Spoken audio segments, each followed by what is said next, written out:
Megan and Nicole, welcome to the Biohacker Babes podcast. We are so happy to have a sister podcast today.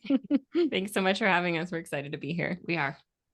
Yes, I love the mushroom behind you. And if anyone didn't read the title, hopefully you did. And that's why you're drawn to the episode. But we are going to talk about psychedelics and plant medicine today. And we have a lot of commonalities here. We're sisters. We're all podcasters. We're all interested and educated in psychedelics. And we all come from a very holistic perspective. And I think that's really important to us because we believe plant medicines don't exist in a silo. They're not a magic pill. And with this massive resurgence into the public space, we hold a lot of responsibility to introduce these substances. You both have fascinating stories, which I'm really excited to share with our audience. And you're both doing incredible work in this space. So I'm going to throw two questions at you off the bat, and I can repeat them if you need. But one, tell us what Zenchronicity is. What does it stand for? And then I would love to know from both of you, how has your relationship to plant medicines, and that could be psilocybin specifically, changed? What was it initially when you first met, and how does it exist currently in your life now? So Zenchronicity is actually a play on words. If you've ever heard of the word synchronicity, Zenchronicity came from that, and synchronicities are the universal language to know that you're in alignment and that it's what speaks to you. So we kept hearing microdosing, and I was like, I'm completely against psychedelics. I don't know, like that's how you end up in a psych ward. This was like 3 years ago when COVID first hit. Really straight edge in private aviation was like, I can't do anything bad because I can't lose my amazing job. Universe had different plans, and COVID hit. And I think that a lot of people had their awakenings during that time when you kind of had to hit pause on your life and really look at it. And we had been doing, trauma training. We were both yoga teachers, trauma informed yoga, this and that. We knew we had a lot of trauma from our childhood. We grew up, with a father that was a severe alcoholic. When I was 6 and Nicole was 10, our mother had a psychological break on a Mexico vacation. Like full on looked possessed by demons, was throwing shit, and she's 120 pounds. When your mom you remember those like 90s TVs? When your 120-pound mom can pick up a 60-pound TV and throw it across the room, that changes your life. Straight jacket, the whole 9 yards. On the plane on the way home, was in a psych ward. Nobody could tell us what happened. And they had theories. They had theories. They said she's bipolar. They said she's this. They said she's that. She's drugged. Yeah. And none of that ever really sounded right, because she actually had shock therapy, came back. We have an uncle that's a neurosurgeon that actually came out and was helping the doctors bring her back. And we realized that no, my mom just had such severe trauma in her life that she finally just cracked. It's like alcoholism or anything is like a slow form of suicide. Well, my mom wasn't an addict, but her mom had just died of brain cancer and breast cancer. She had cancer all over, really horrifically. My dad had asked her for a divorce. She had been raising us in an alcoholic home. She was the daughter of an alcoholic. It was just all this compound trauma to the point where her psyche just snapped. And then she came back and she wasn't mentally ill. It was like she had hit her threshold. So we'd had all these things happen in our lives where it was like, okay, time out. Like, let's actually look at this. And during COVID, we got the opportunity to sit down and, coming back to Colorado. Nicole had been in California. I was in DC, and we both ended up moving back here into like our origin, and really having to look at that and deal with your stuff. I don't think any generation has ever had to do that, and they're finding now that trauma is compounded in the DNA, right? They can even see trauma in DNA, and it's not commonly talked about, but I was just reading an article on that the other day, and it's like, well, how come they know this, but yet they're going to put you on SSRI blockers and on all of these things that don't heal into the DNA. So going back to like the synchronicities, we kept hearing whispers of, microdosing. And I was like, all right, more than just microdosing. I'm awake enough to realize when I'm hearing the same thing from different sources that don't even know each other, like something's happening. And I went out she's one of my best friends. She lives in Laguna Beach and she's always been more awake to plant medicine than I have. And for whatever reason, I went to a sound bath ceremony and tried rape, or as we call it in America, hape. And, I blew it up my left nostril. The shaman did. I was very arrogant. I'm a double Aries. So I was like, I can do this. Bring it on. Like, he's like, all right, you want me to like blow your mind? I was like, sure, fine, let's do it. Literally. No idea what possessed me. Literally. Like my girlfriend Benet is sitting there just like, what has happened to Megan? Like, what is going on? I didn't really sleep the night before because it had been her birthday party. No idea. Anyway, blows it up my left nostril. I see white light. I've never then actually felt my chakras for the first time. I'd always believed in chakras. I believed in energy. But when it hit my heart chakra and it bounced, the energy wouldn't even go through my heart chakra. I looked at the shaman and I said, I can't breathe. I'm going to die. And he started laughing. He's like, you're not going to die. And Benet's like, just breathe. You're fine. And I was like, I can't. And it was like, it probably only lasted 10 seconds, but it was so much of my trauma like replayed in my head. There was a huge heartbreak when I was like 23 and all of this energy. And then it like pushed out of my heart chakra. And then I felt the rest of my chakras come online. And then I could feel music in my cells because we were actually at a sound bath ceremony. And he's like, now I have to do the right side. And I'm like, you do. And he's like, I have to because it balances. And I was like, okay. And then he did the right side, and the right side is light. It wasn't nearly as bad, but about 5 minutes after that, I started projectile vomiting, and there was just like so much to purge. That usually doesn't happen to people. I'm very weird. I'm also a projector. Tends to have different projectors more than other energy types. If you don't know what that is, look up human design. And it's just because we carry other people's energy. So who knows what I was purging. So I was all of this. And then I came back and took a nap, woke up, and had a whole different relationship with plant medicine. Then I was on a warpath to get microdosing, get magic mushrooms, do ayahuasca. It was like the whole lid had been blown off of things. And somehow in my soul, I just knew this was everything that I had been missing. And, rape is just nicotine. It's nicotine mixed with herbs. So it's still plant medicine, but it's not even as profound in my book as psilocybin and stuff like that. So I found a microdosing coach, started microdosing, started like really pulling up trauma and dealing with it. And then couldn't find anybody that would serve rape and things like that. So we started, I found a shaman, learned how to do it, started doing our own ceremonies, and it kind of just spiraled from there. Nicole started microdosing. She got a coach, and then our mom started doing it. Haven't got the dad to do it yet, but it just, and what we started seeing was just, I was so self-aware. I was able to change patternings in the moment instead of going to the shoulds. Should have done that, should have done this. And we have a whole saying in our program that's don't should on me. Don't do that. It's such a negative programming to be in. Act in the moment to the best of your ability, but don't go into the shoulds because that's shame and guilt and pain. It's norepinephrine in the brain. So that's kind of you have anything to add to that? Well, it's funny because like the synchronicities started happening like a very long time ago. We had talked before this, like 14 years ago, we named a dog Rasta. After Rastafarianism. Nice. They smoke weed to get closer to God.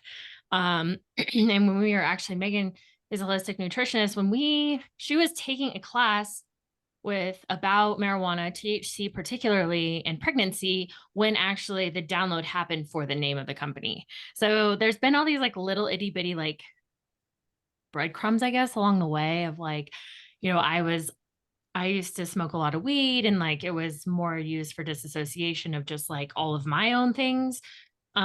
But I remember like people around us, it was like, oh, people are doing ayahuasca and people are like healing these things, but it wasn't there yet. We weren't ready for it yet. But, and you had said, like, you asked like the relationship between plant medicine then versus now, it went from this like tool, which it still is. I really never thought about it like back in the day, like what when I was smoking weed, like, am I getting closer to God? It was just more like, I really like this feeling. This is nice. I can just check out and watch like, what was that crazy show? Nature or something. I can't remember what it was on the Discovery Channel, right? And just like watch Earth, Mother Anything Earth. on that channel. Yeah, it was like Planet Earth or something. I can't remember what the name of it was called, but and you just got to just zone and be. And now it's like, wow, there's so much more than just like getting high and watching nature. Now it's like you can go outside and be in nature while you're having these journeys and these experiences that are profound in their healing and their it's a very much different relationship from what it once was. And it went from hearing it to now like fully putting a program together to help other people implement it into their lives and to understand and have this like a beautiful relationship with it. So interesting. Wow. I'm hearing the synchronicity of Zen in both sides, like the Zen of checking out. And you also said the Zen of being closer to God. So how do we use the Zen to step into our lives and be, I guess we could say, better humans? So I love all of the drippings. Yes. And the Zen quality that exists in all of that space. Well, and our logo is actually for Megan's ayahuasca trip. So when Megan went down and did ayahuasca in Mexico before the company really became to fruition, she came back and she was like, oh my God, I saw this and like, this has to be a thing because I became it. And I was like, okay. And like, she's like explaining to me and I'm like sketching it. And so that's like how our logo came to be. So there's a lot of like Zenchronicities and synchronicities and all of these things that just have kind of beautifully weaved together to form what we have. Yeah. Beautiful. That's so awesome. I love hearing people's journeys of how they got into this space. Like everyone's story is so different, but I think there's this commonality of like awareness. Like our awareness just keeps, continues to increase and more things get thrown at us. So, and I think I've heard you both say this as well. And I follow this thought is there are no coincidences. No. I heard one of you say that on a podcast. I was like, yes, I love that. I totally agree with that.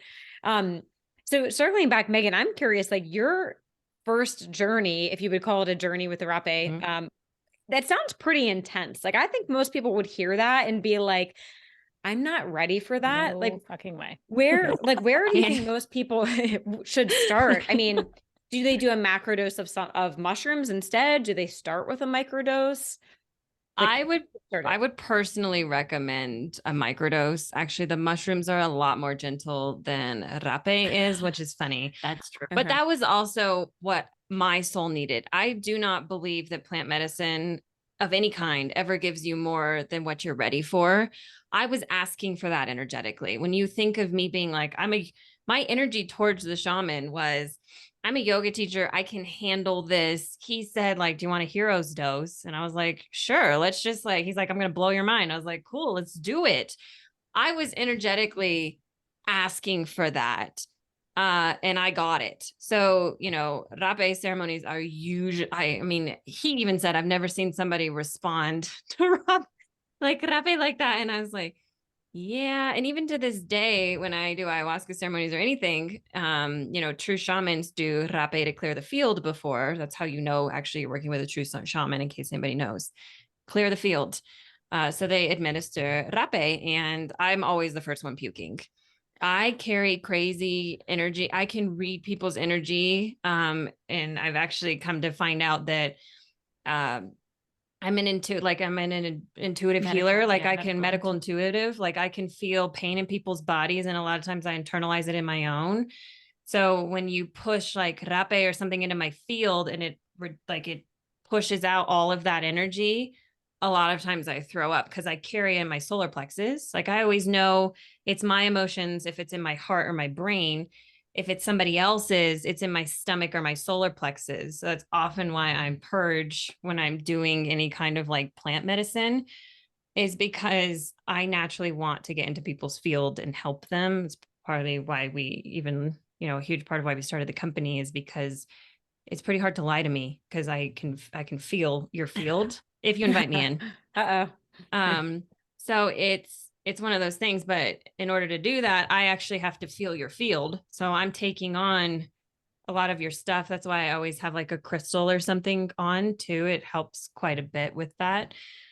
But, that's also why it's to be conscious of intention when you're using plant medicine. Like it's amazing to, to try these things, but you have to be conscious of what you're asking for. And I didn't understand the extent of intention at that point in my life. And when I was energetically asking the universe to blow my mind, it answered. It literally blew your mind. So, it's nothing to be afraid of. I was asking for it, and I'm so grateful for it. It still is one of the most profound experiences of my life, even though it was wild to go through. And in some ways, actually in every way, I've never had mushrooms do that. I've had rape and ayahuasca blow my mind, but mushrooms are always very gentle and kind. So to answer your question, start with microdosing, 200 milligrams, like golden teacher strain of some kind that's very grounding and very loving. You can't go wrong. Mushrooms, and again, using intention.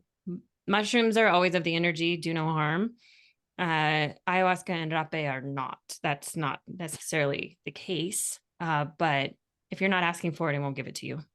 And I know that fully. So that's a fair point. So I'm being really called to maybe bring up human design now, because you keep mentioning the projector. I'm sorry, you're a projector, correct? I'm a projector. Yeah. So for anyone that's not familiar with human design, one, can you give us just a quick overview? But I'm really curious about how you approach microdosing with human design because of our different personality traits and what we're inviting in, and just natural proclivities, how we can kind of structure intention setting, preparation, and potentially integration based off of these different categorizations. All right. So there's 5 different energy types. There's a projector, which is what Megan is. There's a reflector, which is 0.01% of the population. They reflect back. Their main base is to be a part of communities. They have completely all open centers. They're pure. They actually don't have an ego. Well, they have ego center, but their ego, they're a lot of times they're super psychic, super connected into the other realms. We've met 2 in our entire lives. Like they're very, very rare. Projectors like Megan is a 0.3% of the population. They actually feel into other people's energetic fields. They're like made to be the coaches. They see everything like the bird's eye view. They're really good at telling people where they should go. Like, hey, you're really good at this. They see gifts. They see like the pure like essence of human. And so they're able to be really good at I don't know, she's a really good project manager, I guess would be a good way to say it. A lot of times they're natural born coaches. They like Megan, she's a medical intuitive, but sometimes a lot of times they use their own energy centers to help heal other people because they can feel so much when they're invited. Then we have manifesting generators. So they are a split of the manifestor and the generator. I am a manifesting generator. They are about 37% of the population. So they have foresight and they have the powerhouse behind them to bring it into fruition. A lot of times these individuals are considered like ADHD, ADD. They have like 10,000 projects going on. Sometimes it's for a day, sometimes it's for their whole life. They're usually, a lot of people will say they're kind of like, they don't have any follow through, they're flaky, but they're, like I said, they're split. Then we have the manifestor. The manifestor is here to inform us. They're fully open throat chakra, and they are here they're literally in the other plane. They have all pure foresight. So they see what humanity needs, but they are not an energy source. So they have to be bound with an energy source to be able to bring it into fruition. So that's what brings me to generators. Generators do not have foresight. They are pure powerhouses. They are the ones that if you need a project done, generators are going to do it. They are pure energy. And if you've ever met a generator, or if either one of you are, they're amazing at getting things done. A lot of times they can be like borderline perfectionists. And they struggle with a lot of mind chatter because they just are constantly going. They don't know when to stop. And they a lot of times suffer from severe burnout, just because they don't have a stop button. they're fun to work with because we get to like, hey, here's your like breaks. Like you can like step back. A lot of Permission. yeah, we give a lot of permission to a lot of generators, and we actually work with a lot of generators that are suffering severely from severe burnout. You know, human design has been a huge part of what we've done because it gives the blueprint to who you are. I know for Megan and I, we complement each other really well because she's not an energy source and I'm an energy source. So she can actually like go take a nap if she's exhausted because she only wakes up with 30% in her tank. Even after 10 hours of sleep, she's still waking up with only 30%. I'm at like 110. Like I have extra at the end of the day to burn. And Meg's like, at 7:00, she's like, I gotta go to bed. And I'm like, okay, that's fine. And it's really great when you start to like move people into their selves with human design and implementing it with microdosing. It really actually allows people to touch soul. They can really look at themselves and be like, wow, like I have so many answers. Like I now literally have an understanding of what chakras are open. I have an understanding of like who I am, and I have full permission now to be me.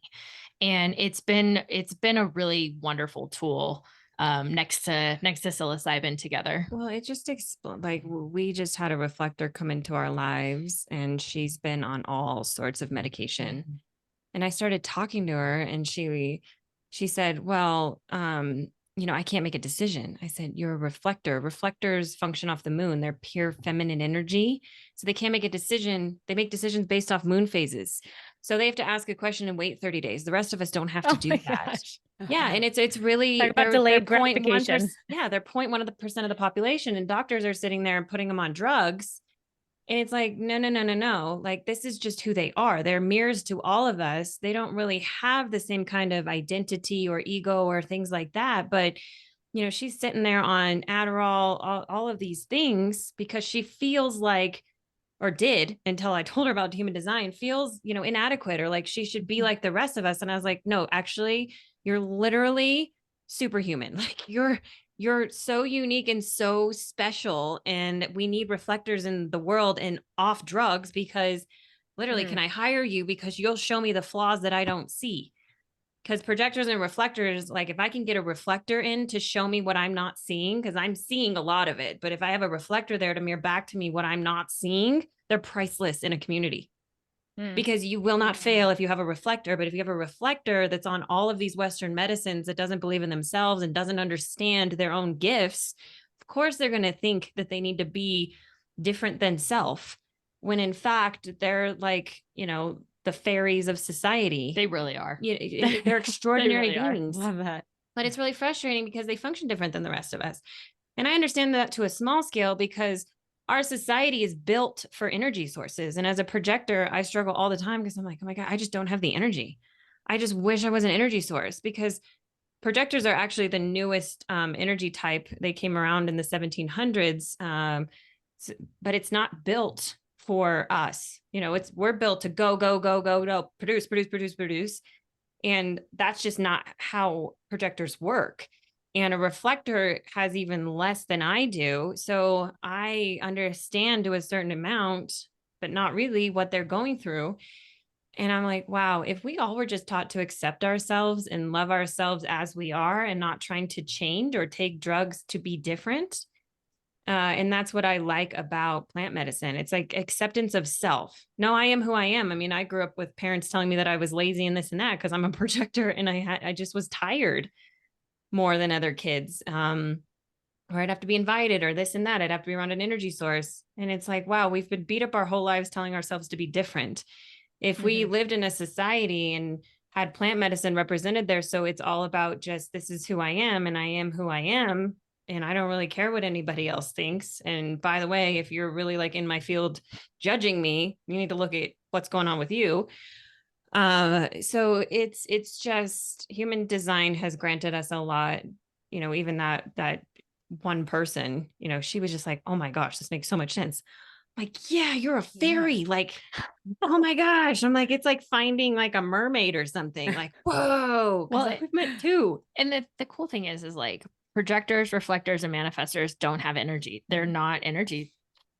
They aren't. There's no energy to them. And when you're around them, you're like, they're so chill. And they're like, yeah, I'm good. I'm gonna go take a nap. And then you've got your man gens and your generators, and there's like no stopping. It's like, we're gonna push through. It's like, we had a situation the other day and I was like answering emails until like 6:45 on a Friday night. And Megan is like, oh my God, it's 6:45. I'm like, I got like 2 more emails. Like, I just gotta push through.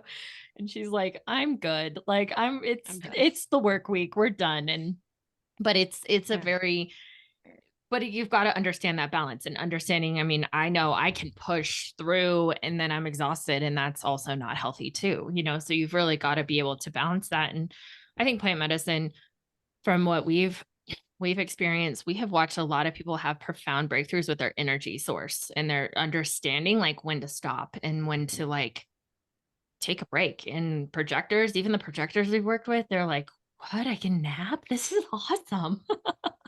Yeah, I think the permission, the acceptance, but also the strength of the collective having diversity. It's so important. It's similar to with chronobiology. I don't know if you're familiar with the sleep chronotypes before, like the dolphin bear.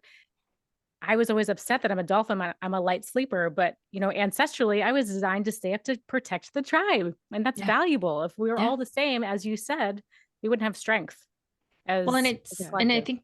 Yeah. And like so many people, like this tool is so, I mean, as we build our company, like we literally look at people's human design, like what are you? What is your energy source so that we can, or not energy source, so we can put you in the best position for you and for us. Like, where do you fit into this puzzle? Because so often you look at like people with burnout, they're in a job that they're not supposed to be. It's not in alignment with their soul. And if taking this and understanding it, I think there's a lot to it, especially in like the new world of post-COVID of people, the way they work and changing that whole thing. I'm a dolphin too. And I was like, gosh, because she sleeps like a bear. I'm a bear. I'm a bear, 100%. And I'm like, I wake up to like anything. Just went through the house. Yeah, I'm like, Nicole, wake up. Huh? Where's the honey? Yeah, I'm a bear too. I'm like, what's happening? I heard a noise. Like, but all the animals are needed. Dolphins. Yep, they are. They are. They are. But I loved that. And that's actually, there's another synchronicity there. We've talked about the different, what do you call them? The chronotypes. Chronotype? That's the sleep chronotype. Somebody else brought that up to us yesterday. So this is like becoming a theme. I'm like, this is interesting. Are we supposed to be looking at this more? So anyway, again, no such thing as coincidences. Well, and they've also started doing a lot of new studies that are coming out about night capping with microdosing. So that might be, they're really trying to dig deep into insomnia and a lot of sleep disorders where microdosing and psilocybin particularly is being used to address these. Especially, well, right now, a lot of it is based on, testing. But it'll be very interesting to see what comes out of it because it's all working the serotonin. Yeah, I'll be curious to see about that. So personal question. Lauren and I are both generators. Nice. And well, I have to be honest. I think I am. I am estimating too. I mean, based off of everything you just said, I would be like, hands up, definitely a generator. But my mom is not positive when I was born. So we're going based off of a 3:30 a.m. time. But that's a generator. And then I was like, well, I don't know if that's right. But everything you just said, I'm like, yes. And to be honest, I feel like I am like on the verge of like my third burnout. I don't know how to stop. I don't know how to say no. What would you recommend for someone to do? Lifestyle things, microdosing, like where do you begin? Because I'm definitely guilty of that. And I'm like, the universe is presenting this to me again for a reason. Like I have not learned the lesson. And I'm curious about protocols, if you have like a certain framework for those different categories. Yeah. Okay. Meg's got a question. She's got a projector. You invited her. Here she comes. Answer a question with a question. Who are you trying to please? Oh, everyone. So there's your issue. The underlying issue is not that you're a generator. The underlying issue is that you have trauma with people pleasing. So what happens when that happens is that when you have parents that super ego here, we're going to get into it. When you have parents that are do as I said, because I say so, you create a dictatorship in a family, you create tyranny. And what that does to an adult is it makes an adult that plays games, which is AKA people pleasing, creates children that make decisions because of guilt, shame, blame, sadness. It's a norepinephrine addiction. So you people please because you are addicted to norepinephrine in the brain, and there's pain strokes and there's pleasure strokes. Pain strokes are norepinephrine. So if you didn't do what your parents told you to do so, you had to play games to get out of it. And playing games is people pleasing. It's anticipating what people want and need and morphing into it. Now, how you get out of that is you start negotiating. People that are stoic, and the difference between hedonism and stoic is hedonistic tendencies is material. It means that this is heaven. Stoic people believe that this is the playground, right? Our souls are here to learn, to evolve. And we have what's called a God box. And when we can't control something, or if somebody else is having an issue, or there's a problem that we have no power over, we put it in the God box because it's in God's hands. And people pleasers have to learn to stop trying to control other people's emotions. You have to take care of yourself first. You have to put yourself first. And this is feminine energy. Yin energy has been suppressed. And this is why most women that we work with have masculine shields and their nervous systems are jacked because they're in people pleasing. They're giving. Giving is masculine. Give. And then you have zero at the end of the day. Yin energy does not fall in love. Yin energy is in love with itself. We fall in love with our yang energy. But women today are their nervous systems, their anxiety, everything going on in their bodies. I'm like, what do you feel? I don't know. Like, what does your nervous system feel? I don't know. I need to do this. I need to do that. Where are you in all of this? Well, my kids, well, this, well, that. I'm like, learn how to be selfish. Learn how to say no. No is an answer. And people pleasing, been there. I have destroyed my nervous system, my adrenals, all sorts of stuff, saying yes when I should have said no. And microdosing really gave me a perspective. In the protocol, what I would suggest is 200 milligrams. Dose one day, take 2 days off, and dose again. So it's dosing every third day. Vitamins protocol. Yeah, Fadiman's protocol, But the godfather of it. My suggestion always is yin. Love yourself. Take a bubble bath. Learn how to be 100% in you, and then you can help other people. But when you're centered and your yin is fed, when your divine feminine is whole, then you can step forward into the world, into your yang, and give. Because yin, right? We have yin bodies and yang souls. Men have yin bodies and or yang bodies and yin souls. So the goal is to connect the body to the soul. And, we forget that these philosophies are thousands of years old, and yet they've been completely suppressed by society. Because if, we knew about the enema and the enemas, which is the masculine and feminine souls, and we connected the two, we're unfuckable with. We're not people pleasing. We're not doormats. We're not the super ego that's just like, yes, I'm going to do everything. It's realizing that, we're human, and we're here to experience joy, and we're here to take time for ourselves, and we're here to enjoy bubble baths and taking our shoes off and feeling the grass beneath our feet. And that's all feminine. It's air. It's just to be. But we get so caught up in the material and the bricks and the yang energy and the things that it just becomes painful. And pain is inevitable, but suffering is a choice. And that all comes back to hedonistic or stoic tendencies. And that all goes back to the parents. And when you have nurturing, loving parents that teach you price versus prize, so it's essentially everything has a price and everything has a prize. Are you willing to pay the price? So stoic people always ask for the price, or the price and the prize, right? And in doing so, you become an adult that says, I will or I will not. And you do not say sorry, and you do not apologize for who you are, because saying sorry and apologizing is game playing. You are in complete collapse of self if you're apologizing, if you're people pleasing, because you're not putting your price or prize in the equation. And that's the cost of time. And time is all we really have. And we have forgotten that. And so when you create a child that negotiates, then you get a free, loving child that doesn't have the scripting of the parents, because the parents realize they're guides, they're not dictators. So the scripting happens when a child is 3, but you teach a woman to negotiate at 8, and you teach a man to negotiate at 11, just because the male psyche develops a little bit later than the female psyche. We get into that, but yeah, no, people pleasing is seriously just how you were parented. And you probably have wonderful parents, but the thing is, that's how they're scripted.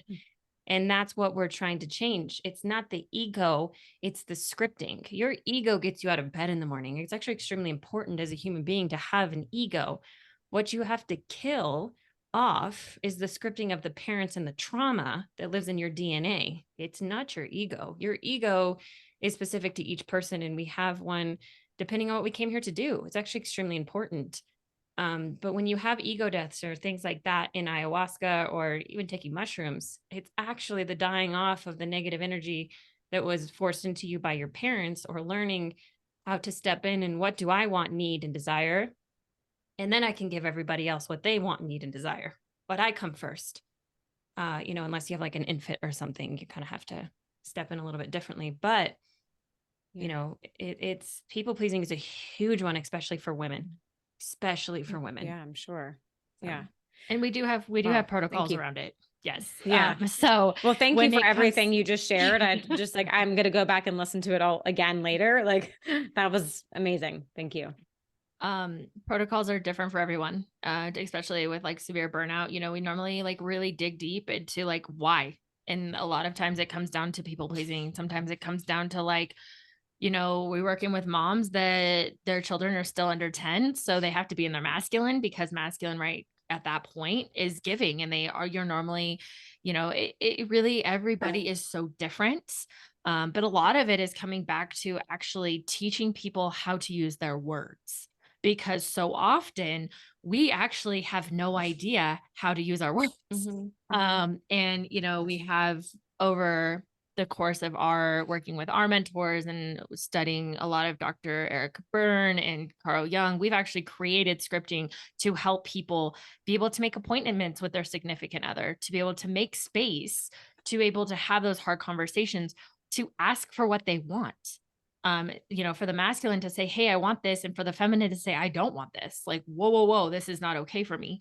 But so often those conversations are so hard to be had, because we're in those people pleasing trauma responses in our brains that are like, Brene Brown, right? She talks about in a couple of her books, like the story in my head. Yeah, that story in your head is real, but that story in your head is 10,000 times worse than what it's actually going to be when you have the proper words to have a conversation that's non-emotional, when you're in your rational mind instead of your emotions. And so people, a lot of times, especially in society, and we see it right now with social media, and everyone is so emotional.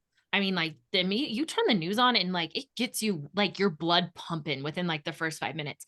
There's a reason why they're doing that. That's psychological. They know what they're doing. We help people rescript that, because we want people to be in their rational minds. It's non-emotional, asking for what you need, what you want, and what you desire. And it's that simple. And people will either step in or they leave your life really fast. You learn very quickly who your friends are, who respects your boundaries, and who wants to be in your life. And we use microdosing to help with the neuroplasticity in the brain, because we're rewiring all those neural networks and the neuroplasticity, and we're creating new dendrites, and we're like doing all this really fun stuff in the brain. And that's the cool thing about magic mushrooms. But we're using scripting and this whole thing based on people individually, what they need. And then by the time they're done, they're like, holy cow, this wasn't burnout. Everything was all bottled up, and I felt like I was going to pop. Mm-hmm. Yep. Yes. Yep. I know that feeling. Yeah. Well, I love that you're combining, I would say, almost like the the biochemical side of things, right? You're looking at using the mushrooms for the neuroplasticity, but also doing the coaching. And I think some people are trying to do one or the other, and really the combination, I think, is where the magic is happening. So I love that that's what you guys are doing. Well, you can't have one without the other. That's the problem, is people are microdosing. We have so many people that are like, I've been microdosing forever and it's not working. I'm like, yeah, because I can't sleep. My brain hurts. You still have your parents scripting. You can't just like, okay, you're still driving a manual car. You have the same gears. Unless I give you 6 other gears, you're stuck in that scripting. And, you know, people want to take a pill and think that it's going to magically fix them. And I laugh all the time because I'm like, yeah, that's Western medicine philosophy. You're programmed. You can't, that's like getting onto my computer and expecting like there to be a whole new program when I haven't downloaded it. So if unless you have new framing, and that's what we did, right? We've spent 15 years finding the reframing, but it wasn't until we found the mushrooms that actually, you know, the neurons that fire together, wire together, that could make the neurons and the neuroplasticity fire better and faster, so it reprogrammed quicker, did we really see like, oh my gosh, I understand why I've walked through 15 years of this. Like I was creating all the back part of our company and I didn't understand what I was doing. So I was like, why am I so fascinated with psychology? Why am I so fascinated with Carl Jung and Eric Berne and like all these people? I'm in aviation, right? I didn't have any reason, but I was fascinated. I spent hours reading about it. And then lo and behold, the universe had a plan. And boom, here we are. And now it makes sense because we had all the framing. And then it was like, as soon as we were ready to step into psychedelics and to really see their potential, right? The third wave was finally coming. I was like, and people think that there's not a plan.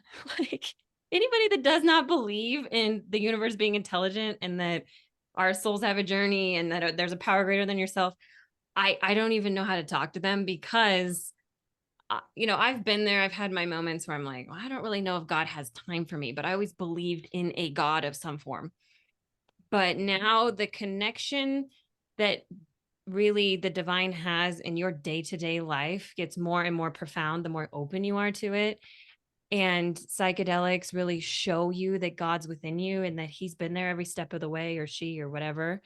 And it is just, it's magic. It makes life magical. It's like even the pain, even the suffering, you're like, but I feel, and that's amazing.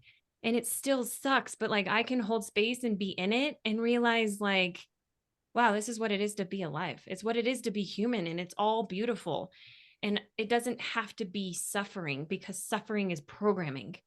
And, you know, they don't want us. That's why they took psychedelics away. They didn't want us to have spiritual awakenings, because once you have a spiritual awakening and you realize this is all a game and it all depends on your thoughts and how you're energetically interacting with the universe, and you can have whatever you want, then the game changes for the 1%, and they don't have a slave race anymore, because we're all in this together. And they can't pit people against each other. And they like epigenetics becomes a thing, and disease goes away, and the mind becomes this powerhouse of all of the things. And there's just love. And that's what we're birthing here. And they can't stop it. They used to kill people off that were having spiritual awakenings. And now it's happening so quick. And, you know, they shut down the whole thing, and they thought we're going to control people. What they did is actually woke up way more people than they ever could have thought, right? So many people fell into depression, but there were so many people that had an awakening and were open to things. I mean, we were one of them. I wouldn't have been open to this if they hadn't locked me up for 3 months. And they hadn't taken my job. And take my job. But we're so much better off now, right? That was such a like sad, painful thing to go through. And now, you know, that pain has turned into one of the best things that ever happened. Well, we had choice in it. It was choice. Which way do you go? Well, of course. Do you grow or do you go back? Yeah. It's Yeah. Magical. I had a very similar experience. I had that pain. I guess you could say I had a choice. My job was taken away from me because I chose one thing, which I felt like there was no other way. There was just no other.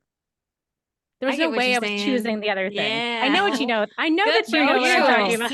Yes. But yeah, it's so necessary. And this, I mean, the pain is necessary to our growth. And we've been conditioned to think that we should be comfortable all the time, which we could totally rabbit hole on, like comfort versus discomfort, and how, we all have AC, just like physical comfort with air conditioning, heat, but also emotional comfort. And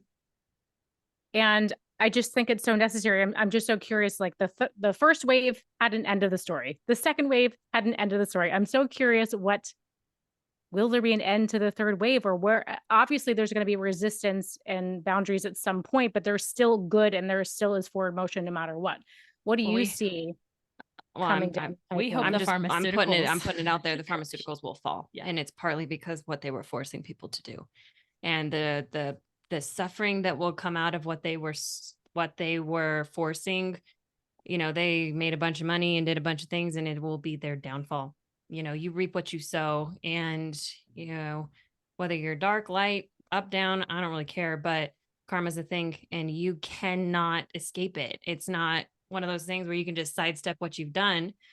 And in the past, I think that a lot of people have been able to sidestep karma until their next life, but that's not what's happening energetically. And Saturn just went into Pisces. Pisces rules psychedelics, but Pisces also rules Western medicine and pharmaceuticals and all of those things, and Saturn's karma. And plant medicine has done nothing wrong. So we will see the rise, and it will change the landscape of mental health. And you have all these humans coming in that have, just like us, we were asked, and, I am humbled every day that we were even asked to be a part of all of this. We were called and we stepped in. And it was illegal when we started doing this. And there was all of these things, and people were telling us we're going to end up in prison. And my response to that was, I don't care, because the government had no right to make something that grows out of the earth illegal. People can drink. I mean, there's a reason they call it spirits. They can smoke, they can do all of these things. And yet one of the most magical things on the planet are illegal. Like, I'm willing to stake my life against this. Like, I would give my life for that. It ended up legalizing in Colorado. It wasn't even on the ballot when we started this company. It wasn't even a thought. We just didn't care. It's incredible how fast it's moved in your state. It moves but that's the mass consciousness, right? That's what Carl Jung talked about. And it's having people that are willing to stand against everything because they believe in something. And there's so many people that inspired us to do it. It's like, you have to stand up for what's right. You can't stand up, for the government and everything else. Just because it's a law doesn't make it right. And we lived our lives like, follow the rules, do this, do that. And always been a little bit rebellious in a few ways. And when you find something that can change, has not only changed your life, but will change other people's, that's what people need to start doing. They need to start seeing the good and start standing up for it, no matter what the ramifications are, because that's the only way the world changes. That's the only way mental health heals, is that people see truth and they fight for it. And it doesn't have to be this physical thing where you're like, I'm going to, physically fight you. It's just energetically like, no. Like, I don't agree with that, and I'm standing in my truth. And that's where all of this is headed. And that's why there is no stopping this next movement in psychedelics, because what like John Hopkins and everything are coming out with, what people are experiencing firsthand from one microdose is just like, it's that I don't know anybody that hasn't microdosed or hasn't done mushrooms or any sort of plant medicine where they don't have a huge shift to where they're like, I don't even care. You just lose all cares about what some thing that we put faith in. The government only exists because we put faith in it, just like money or anything else. And if we just say no, and everybody simply is just like, nope, this is going to be a part of my life now, they don't stand a chance. And we're going to see Western medicine fall, like the pharmaceuticals. I think Western medicine, surgery, and things like that is remarkable and super important. Saves tons of lives, but there's no stopping this wave. It's moving faster than they even know what to do with. I mean, conservative states that you would never even dream of having. I mean, it's just like Australia, just fully legalized. They didn't even vote or anything. The whole thing just, like it was in February. Yeah. But it's really interesting. So like the first wave, right, was like, we could go all the way back if you like really want to talk about like the psychedelic movement. Like they really pushed to get rid of poppy, like opioids with the Chinese immigrants. And then like the second wave, they started getting all this science behind it. And they were like, holy shit, this stuff works. Like, okay, wait, we got to slow this down because there was so much happening. But there was also so much persecution that had already happened against plant medicine. They attacked the Native Americans for using peyote because they couldn't westernize them. That's why they took it away. And actually, they almost didn't take it away had it not been for Nixon stepping in and being like, whoa, war on drugs in the 70s. And then we all know how that played out because here we are, the children of the, the next generation of Dare. I actually have a vintage Dare shirt that I wear now. And I laugh every time I put it on because I'm like, haha, this is so great. But I remember the horrible videos they would show us of like your brain melting and like all this awful, like programming, messed up stuff.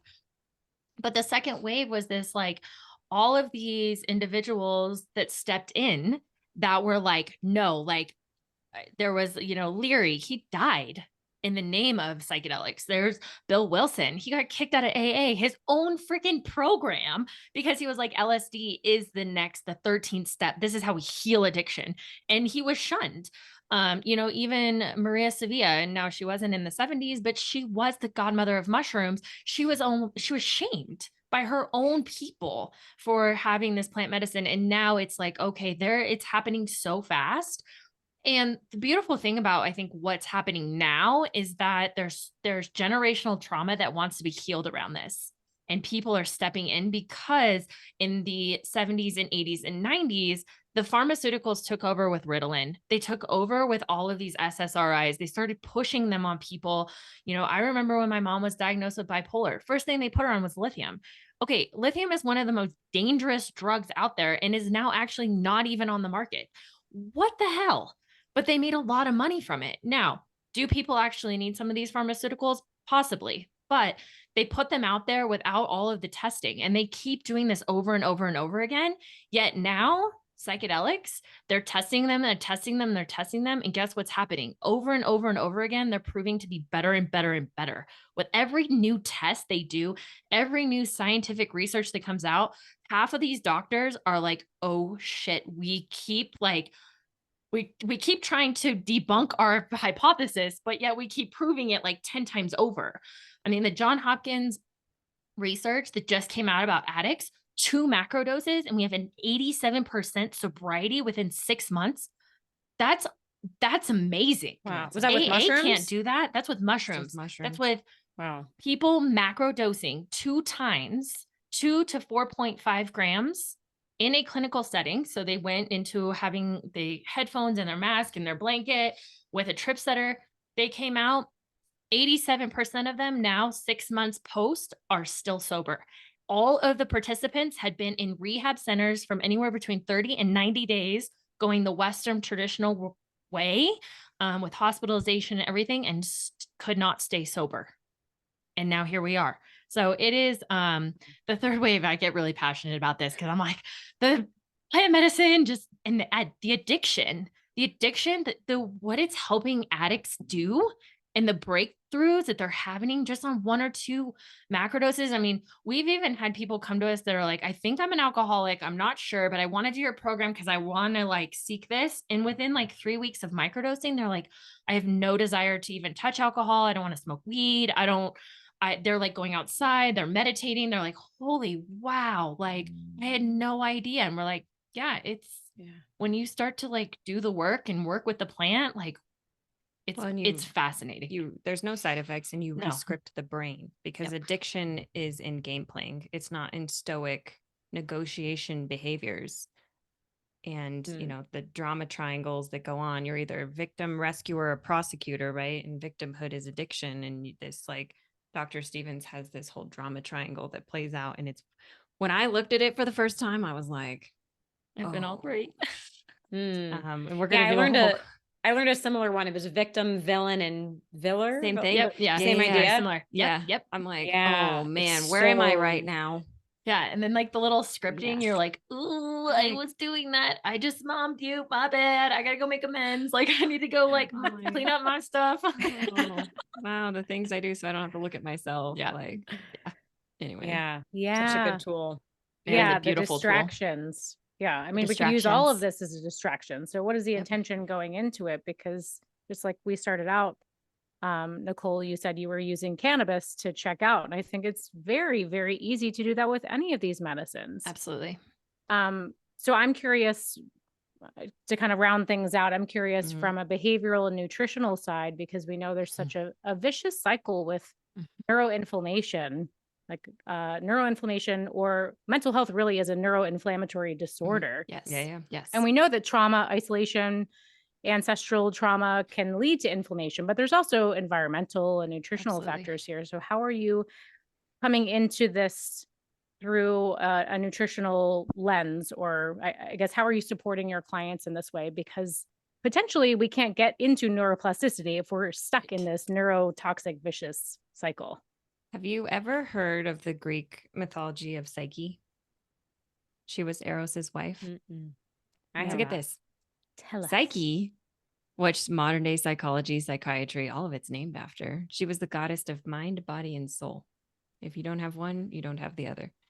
And our entire program, if you have not heard her mythology, It's beautiful. go buy the book Mythos.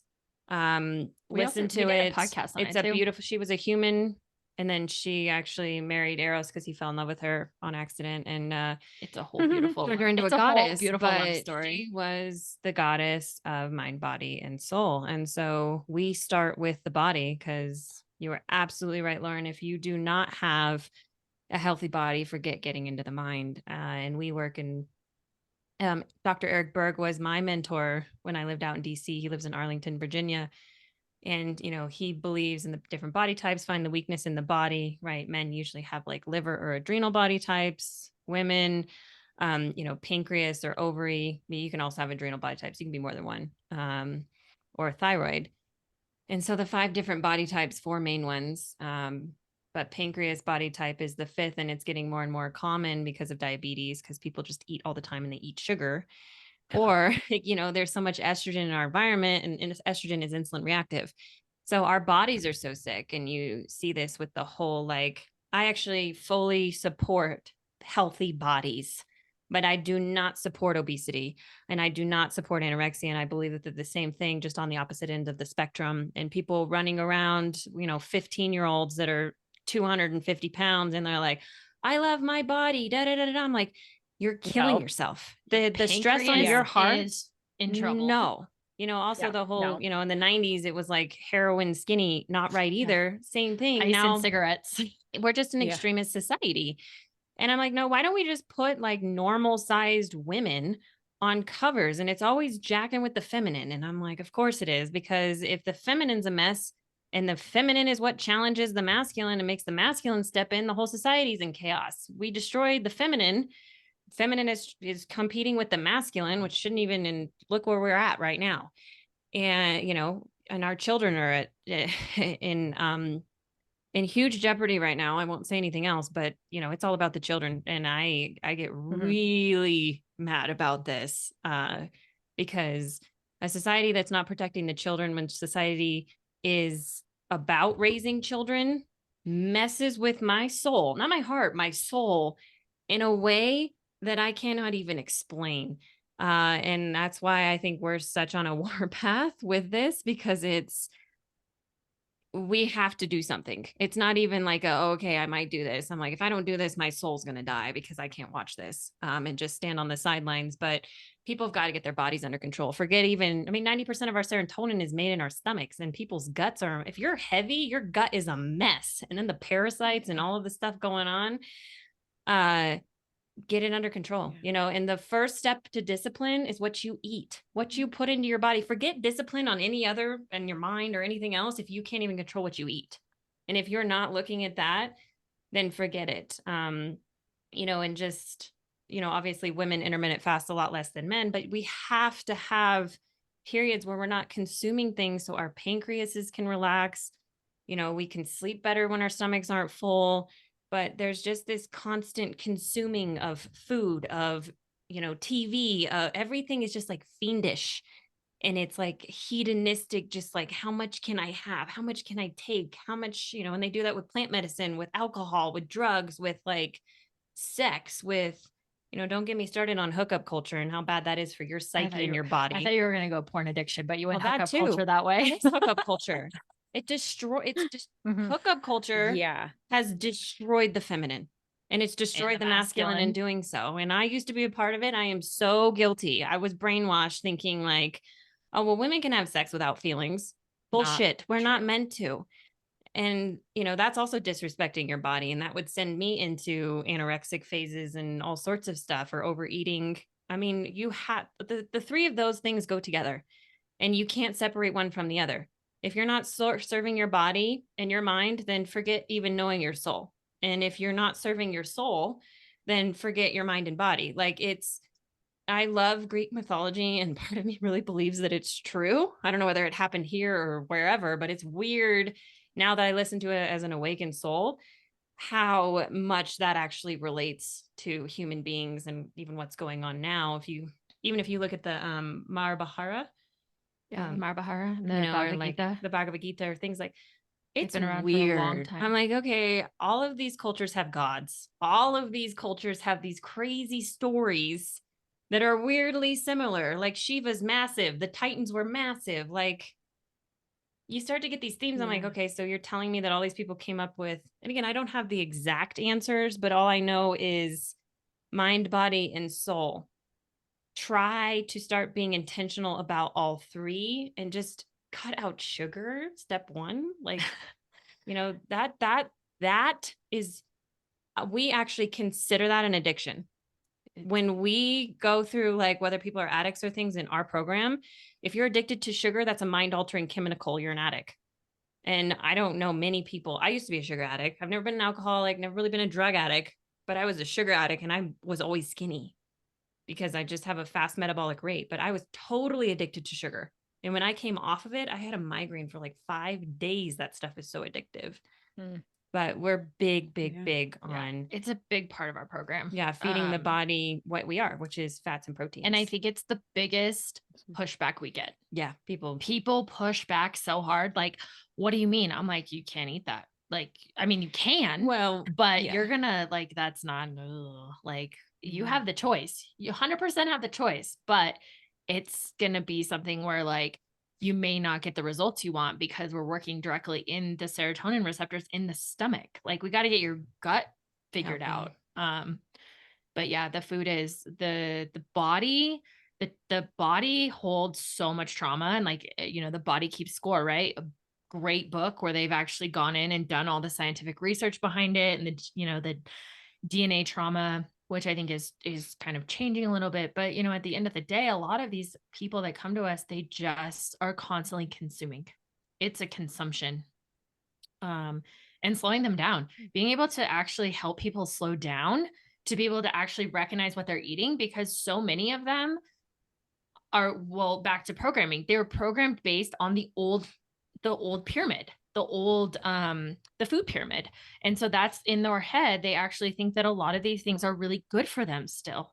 And so when we're pushing up against that, what was once a program, we get hit with resistance. But then once they start to actually implement it, it's not difficult. We just ask, like, hey, easy on the sugar, easy on the caffeine, like, try your absolute darnest to please stop eating processed foods and fats and protein. But it's also the pushback on fats.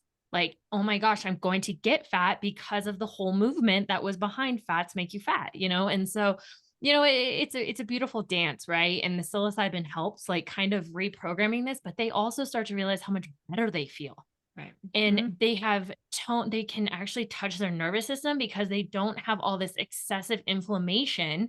Like you were, what you were looping back around on the inflammation, so many of people walking around, you can just see the inflammation in their bodies. You can just see how much pain they're in. And if it's in your body, it's in your brain, it's in your soul. Like, we got to get that down. And we've got, as a society, we're inflamed. I mean, the consumption and the trauma and everything, I think right now, it's a great time to really, for everybody to like look at the inflammation around you, because it's not just in your body. It's everywhere. It's all over. It's everywhere. Agreed. Yeah. Mm-hmm. Yeah. That's a good quote right Our there. society is So- inflamed. And you're right about the consumption. And that's such a hedonic orientation. We're not taught to seek meaning and a holistic pursuit of like enlightenment and a good life and delayed gratification and doing things that are meaningful. We're just taught to feel good right now. And if you're not, then oh my God, Yeah. life is Right, scary. right. Well, and it's Not scary. that constant seeking. You know, we help people like, hey, you're going to be on psilocybin. Like we work with it for 12 weeks, but our end goal is actually to get you into meditation and to get you in touch with your nervous system. Like we don't want you to be doing this forever. Like we don't want you to rely on us. We don't want you to rely on anything to get that feeling, because we're actually working in the brain. We're working with something that's non-addictive, and we've scientifically proven it's not addictive. So if you say you're addicted to psilocybin, you got to look at that, because you're actually chemically not addicted to it. Like that's impossible according to science. Well, it's a crutch. Yeah. But we teach people that meditation is the end goal. It is. And that's what we have found ourselves. I've had more insane and meaningful energetic exchanges in meditation than I ever have on plant medicine, which is saying something. Meditation and breath work. I never believed that. I had mentors tell me, you don't need plant medicine, just go sit in meditation. And I'm like, BS. And then when I really started to be able to sit still and surrender, holy heck, what came through was weirder than anything on. And I think it's not really weirder, but it's just more profound, because there's nothing in your system. You're just like, whoa, this is happening. And all of this is real. So what I'm seeing on plant medicine and what's happening on plant medicine is real, but I can do it without it. And that's the main goal, is to awaken the divine within us all. That's why they're here. They're just a stepping stone. And had I not ever used plant medicine, my meditations would not be like that. They assisted me in evolving quicker. And that's what we're here to help teach people, is give them the tools that we have been given in order to step into their own divinity, because we are all divine creatures and you don't need anything outside of yourself. But there are tools that you can use, especially in today's world when there is so much programming, to deprogram and then reprogram into the self that you came here to be, and the self that you are in all of its beauty and all of its divinity. Because straight down to your every hair, the way you look, the way you act, everything is divine. God is in all of it. And that was part of my ayahuasca ceremony, was you don't own anything. Everything's been lent to you down to what you look like, every strand of hair, every piece, or like every skin cell, everything is divine. And you're borrowing it in order to be a messenger for good. What are you going to do with it? And it's just like, I just remember waking up and being like, whoa, like this is nuts. Like God is in every single cell in my body. Like, what does that make me capable of? But also, why have I ever been afraid? If every piece of me is divine, what is fear? It like literally doesn't mean anything. And when you realize that fear is just a programming, it's a fallacy. There's nothing to be afraid of, because anything that happens, there's no such thing as coincidence. And you take the fear out of things and love replaces it. You're like, wow, every person, every being, everything is magic. And it makes just sitting in a room and breathing amazing. And it's better than any drug you'll ever do.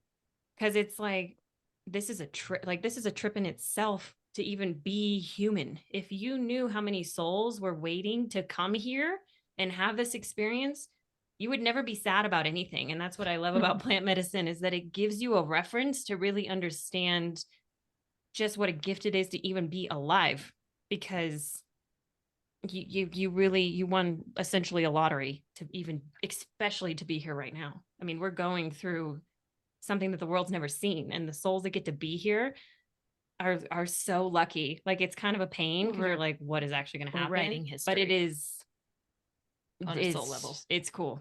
It's really, really cool. We're rewriting what it is to be human. Freaking. Oh, yeah. That drink is that awesome, in. beautiful perspective. My God. Wow. Yeah. Yeah.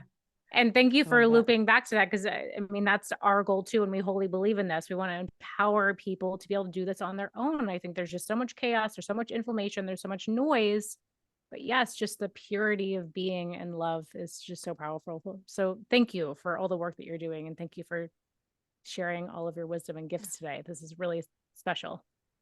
We love that. I mean, especially sisters, there's also something very energetically special fun. about that, because we've actually never been on a podcast with sisters. So like the energy. Yeah, us either. I know the It's sister fun. bond Love it. is like, Sacred. It's Yeah, so sacred. There's no words for it. There really isn't. I couldn't do any of the work that I came here to do without her. Like everyone's like, how do you work with your She sister? was supposed to I'm take like, this lifetime off. For the record, she got called in because I was like, no, you're getting your ass down. Not here. doing it without you. Yeah, she was. I'm yeah. assuming that is our fate as well. I could not Yep. possibly do this life without her. I was like, No. not gonna happen. no No, way. I don't know how love siblings that. don't like each other, because I'm like, I they were like, you work know. with your sister? I'm like, I literally couldn't And I like her. function in this company without her. Well, and people know. always ask us, I Same. don't know about you guys, but people always ask us, they're like, you guys don't fight? I'm like, no. They're I like, mean, wait, seriously? I'm We like, have tiffs. I mean, I'll call her out. She'll call me out. And then like 5 minutes later, we're like, high five. Let's go get Starbucks or go get coffee or go for a Yep. walk or something. Like it's Yep. it's just But they someone always say- checking you. Mhm. Yeah, but they say don't work with family. Oh, But I can argue that. I Bullshit. bet we could argue that. Yeah. I think Yeah, you it's can work been the with best. anybody Yeah. if you have proper boundaries and communication, because Yeah. it's just people can't communicate, and that's what we teach people how to do. It's like everything comes back to relationships and everything comes back to communication, because that's why you end up on a therapist couch, a psychiatrist couch. It's either coming out in your relationships, and if it's coming out in your relationships, it's your communication skills. Mhm. People don't know how to communicate. They don't know how to negotiate. They don't know how to fight for love and not power. Everybody's on a power trip, and I'm like, who cares? So you win. What does that get you? You're fighting for power. You're not fighting for love. Fight for love. It's way better. What is Yeah. life without love? Yeah. Who cares if you have the world if there's not love in it? Like, what is the point of that? And when you say that to people, they're like, That's actually, we just named we have a course coming out on relationships and that's the name of it. And like when when that download came through, Megan was like, oh my gosh. I'm like, people are going to be so mad at us. They're going to be like, I love this, but what? I'm confused. because everybody's on a power It's trip. good to make people a little mad. Yeah. It's so Yeah, it fun. wakes Like, them up. I'm like, Well, because we were taught to take them a little. We were taught to accomplish. We were all raised as little boys. Compete, accomplish. What'd you accomplish today? What grades did you get? That's all masculine energy. Yes, masculine like, framework for How sure. do you I live feel?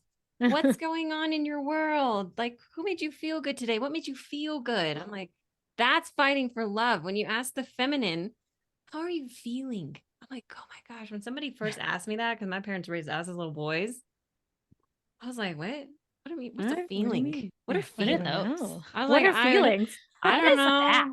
I like, I know how to you spell it. I flew to Dubai today. Right. That's Oh, what I how do you did. I feel ate about this that? and I Jet-lagged? did this and I went here. Like, Yep. look at all the things Yeah. I've done. Like, who Yeah. cares? It's true. Yeah. So Wow. it's a wild Well, thank life. you. Yeah. Thank you for all that. Well, I know we have to wrap up, but maybe you can just leave our audience with one final tip, something they could start doing today, maybe to support this movement or just to support their overall health. It can be whatever first comes to mind. I would say, okay, so I normally would give you a health tip, but because of the current way legislation is pushing, if this at all resonates in your soul, and maybe you may not do the work yet or have worked in plant medicine, but get involved with legislation. Like start doing your own research because there's a lot of information out there that's trying not to pass this, but it's moving so quickly. But to start researching, start asking questions, just get curious is my biggest thing to tell people, even with your health, whether it's your mental health, your physical health, your soul health, just get curious. And this movement is coming, whether you like it or not. So, start getting curious about it. Love Ready that. or not, here I come. Yeah, No. exactly. And I would say do something to fall in love with yourself, because everything comes back to your relationship with yourself and how much you love yourself. You can only love other people, things, anything as much as you love yourself. So do something today to fall in love with yourself again, because we weren't taught that, and it needs to come back to love. Love is the answer to everything. And it's the only thing more powerful than hate or anything. If we actually can birth love onto this plane, the world will change in so many beautiful ways that we can't even comprehend. And that's what we came here to do, is to find love again. So start falling in love with you. And then the rest of it shows up, I promise. It was that simple. Yeah. I Love that. love that. Thank You you. two are Thank you. amazing. Thank you. Thank you so much. No, thank you. Love Thank and you. Thank you. gratitude. Where can our Absolutely. audience find more of you? So we have our main page, which is Zenchronicity, ZENCHRONICITY_sisters on Instagram. We have the podcast Instagram that's separate, Zenchronicity_podcast. We're currently in season 2. We are all doing psychedelic stories. So anybody that has been willing to open up, talk about ketamine, ayahuasca, psilocybin, all their profound healings from all walks of life, from moms to vets. It's just been a really fun season to jump into. And our website is Zenchronicity222.com. You can find everything on there about Megan and I, our history, where we come from, how to get a hold of us.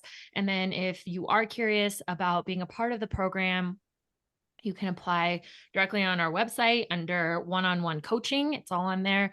Our website is currently facing a facelift. So if there is something that you cannot find, we're currently having an individual completely rebuild it. So right now it's kind of like in the bones.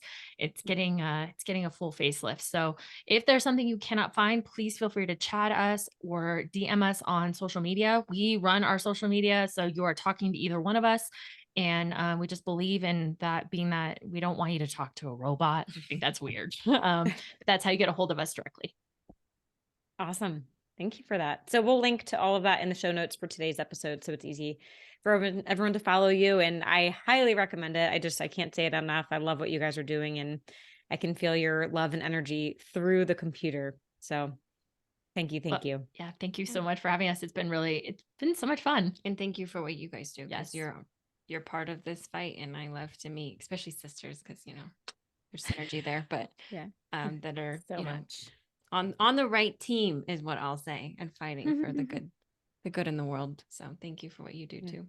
Yes. Thank you. All right. We'll you. all keep fighting on. Yep. All right, everyone. Thanks so much for tuning in. We will see you next time.